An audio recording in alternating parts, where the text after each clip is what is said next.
Hey guys, in this video, I will show you how to withdraw stars on Telegram. Alright, so let's begin with the video. First, open your Telegram channel of stars. Then at the top, tap on your channel profile, then scroll down a bit and tap on the balance. Here you can see the ad impression chart, the ad rewards chart, and here you can see the star revenue chart. You can see here the chart summary of your earnings from stars, paid media, paid subscriptions, and content reactions. And here for the summary of your earnings. Keep in mind that your earnings and stars in ton from your total balance become available for spending on ads and rewards 21 and 3 days, respectively, after they are earned.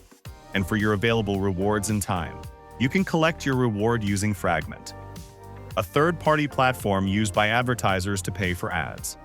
Lastly, you can withdraw stars using Fragment or use them to advertise your channel.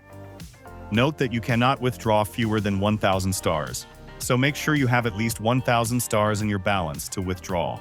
So that's basically how you can withdraw stars on Telegram. So that's all for this video. Consider subscribing if you find it helpful, and I'll catch you in the next one. Thanks.